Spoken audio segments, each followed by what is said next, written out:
테슬라의 주가가 2분기 실적 발표 전날 209달러로 200달러를 돌파한 데 이어서 발표 당일 오후에는 232달러까지 치솟았습니다. 그것은 2분기 판매 대수가 전년 동기 대비해서는 5%가량 감소했지만 월가 애널리스트에 추정한 43만여 대보다 많았다는 것 때문입니다. 상반기 전체로는 약 6.5% 감소했습니다. 그중 중국 공장분이 약 50%를 넘습니다.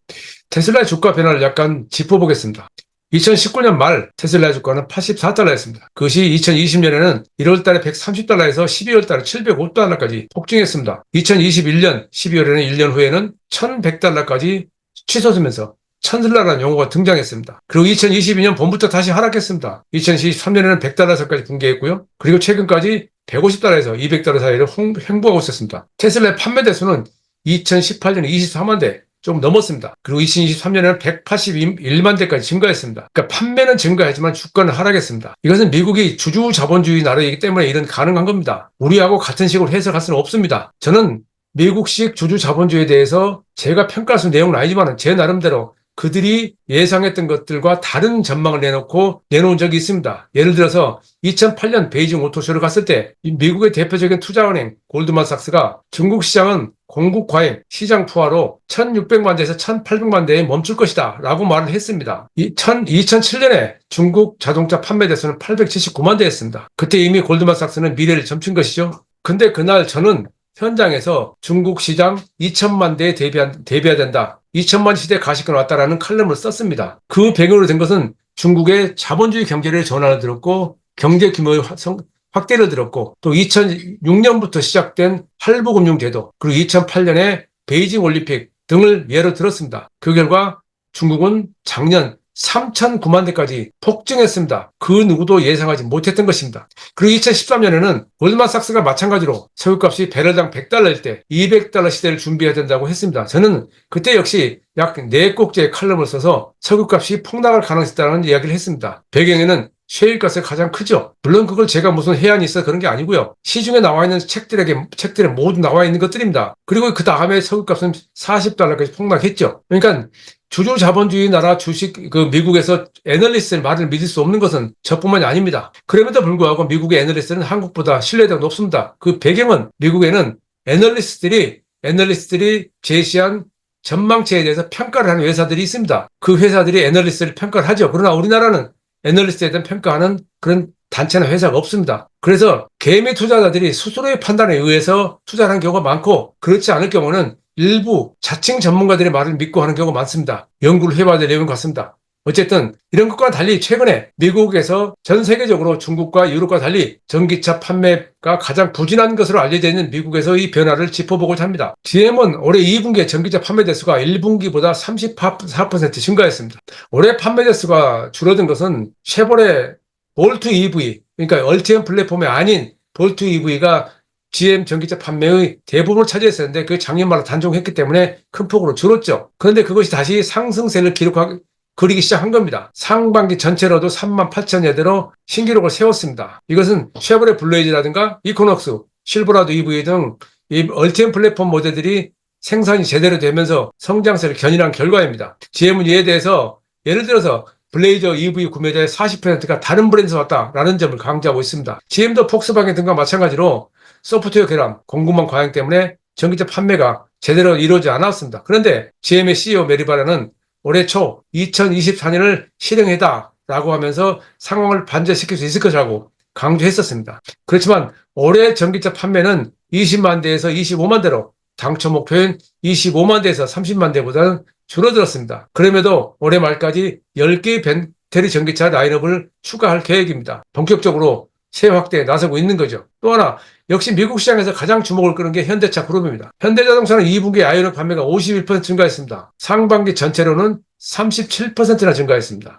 현대차가 이렇게 증가한 건 사실은 리스 판매 때문이죠. 현대차의 그룹의 전기차는 미국에서 인플레이션 감축법 IRA에 의한 7,500달러 세액 공제를 받지 못합니다. 다만 리스 판매는 받을 수 있습니다. 거기에 대해서 고속 충전 등 eGMP 플랫폼의 장점이 부각되면서 시장에서 호응을 얻고 있죠. 그래서 미국에서 올해 전비가 가장 좋은 전기차 상위 10대 중에서 트림별 기준으로 6대가 현대차 그룹 모델입니다. 현대차는 조지아주 공장을 앞두고 새로운 인센티브를 통해서 아이오닉 판매의 리스크를 더 낮추고 있습니다. 기아차도 전기차 상반기 전기차 판매가 작년 대비 112%나 증가했습니다. 그러니까 외형상 보면은 전통적인 자동차 회사 중에서는 현대자동차가 전기차 전략에 가장 적극적이다 하는 것을 알 수 있는 내용입니다. 그리고 주목을 끄는 것은 포드의 이야기입니다. 포드의 CEO 짐 팔리는 GM의 CEO 메리 바라와 함께 수익성 우선 정책으로 유명합니다. 주주들에게 적자를 보지 않았던 걸 증명하기 위해서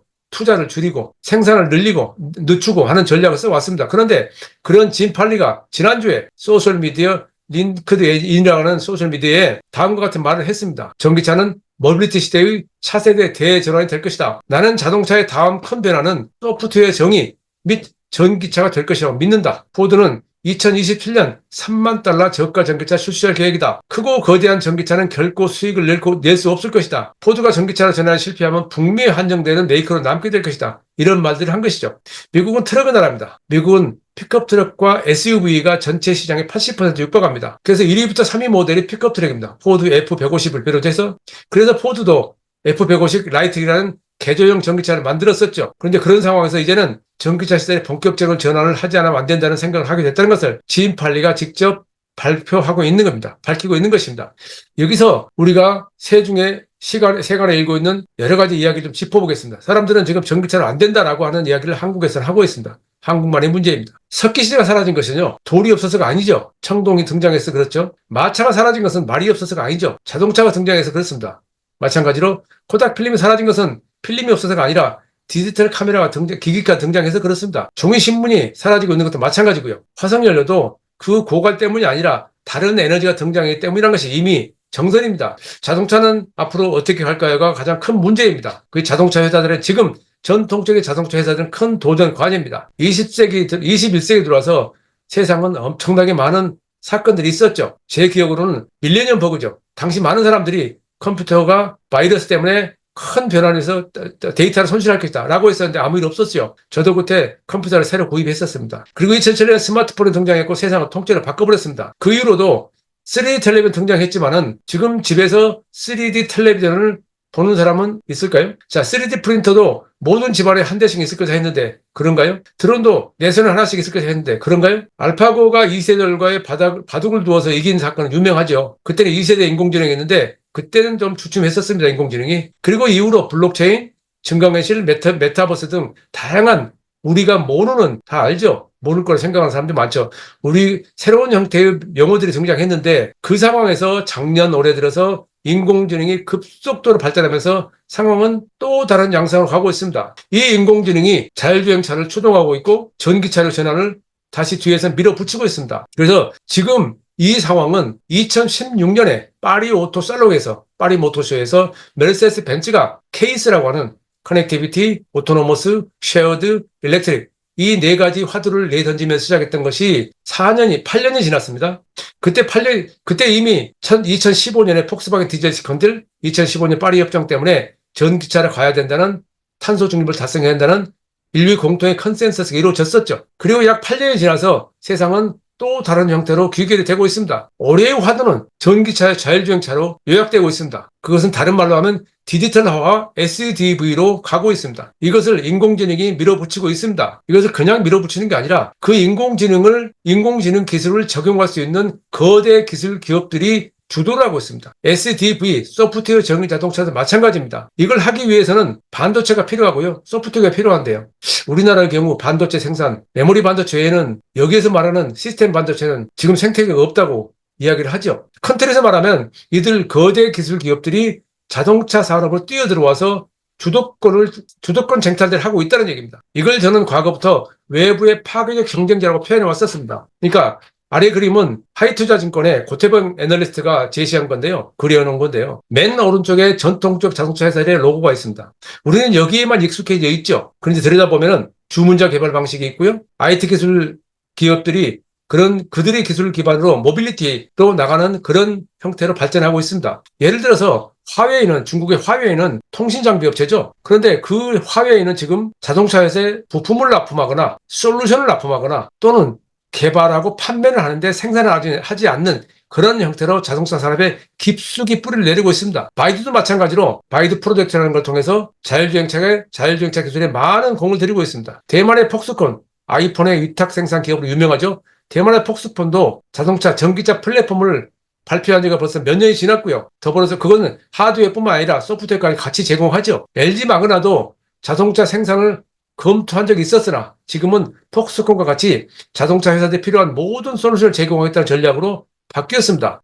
그래서 여러분들이 타고 있는 많은 자동차에는 이런 회사들의 제품들이 들어와 있습니다. 물론 이 부분에서는 LG나 삼성, SK 등 한국 회사들이 더 점유율이 높죠. 세계적으로 보면 중국을 제외한단 말이죠. 그러나 우리는 스마트폰에서 샤오미가 2011년에 자동차를 만들겠다 선언하고 2024년에 SU7이라는 전기차를 내놓은 것을 알 수 있듯이 지금 세상은 전혀 우리들의 그동안의 상식과는 다르게 굴러갑니다. 이들 외에도 물론 테슬라나 BYD가 전혀 다른 형태로 사업을 하면서 자동차 산업을 통째로 바꾸고 있죠. 그 외에도 니오라든가 샤오평, 리막, 리비안, 카누 등 다양한 스타트업들이 엄청나게 많은 투자를 하면서 새로운 양상의 산업 구조를 만들어가고 있습니다. 스타트업들이 모두 성공할 것이냐에 대해서는 부정적인 시각도 물론 있습니다. 그러나 여기서 말씀드리고 싶은 것은 지금 우리는 세상은 이미 바뀌었는데 우리 시장이 표준인 양, 우리가 표준인 양, 우리가 세계 스탠다드인 양 하는 그런 사고는 버려야 되지 않느냐는 생각을 합니다. 그걸 단적으로 강요할 수 있는 내용은 아니고요. 제 생각은 그렇다는 겁니다. 다만 저는 이 시점에서 지금 자동차를 보면 느낀 것은 제가 2015년에 자동차의 경쟁력은 인터페이스가 좌우한다라고 하는 칼럼을 쓴 적이 있습니다. 벌써 수년 전부터 시행화가 됐고 하이퍼 스크린, 시어터 스크린, 커브드 디스플레이 지금 여러분들이 보고 있는 자동차 인터페이스 대시보드는 불과 10년 전과는 전혀 다른 모양이 되어 있죠. 그러니까 현 시점에 저는 안타까운 것은 이런 변화를 보면서 자동차 산업에서 주도권을 누가 쟁탈하느냐는 별개로 사람들이 여전히 산업혁명 시대의 생산성과 효율성에 몰입해 있어서 다시 말해서 수익성 최우선의 그런 전략을 하고 있어서 우리식으로 표현하자면 먹거리로 접근하는 그런 상황 때문에 2050년 탄소 중립은 달성하기가 어렵다라는 생각을 할 수도 있습니다. 하고 있습니다. 결국 그렇게 되면 지구촌의 생명체가 사라지겠죠. 그에 대해서 많은 전문가들은 인류는 지금까지 그래왔듯이 극복하고 있을 것이고 그 도전 과제를 달성할 수 있을 것이다 라고 말을 합니다. 그러나 세상은 그런 긍정적인 사고를 가진 사람과 거기에는 아랑곳하는 사람들이 있습니다. 공존하고 있습니다. 어떻게 될지는 아무도 모릅니다. 한 가지 분명한 것은 지구를 살려야 합니다. 오늘 내용은 여기서 마치겠습니다.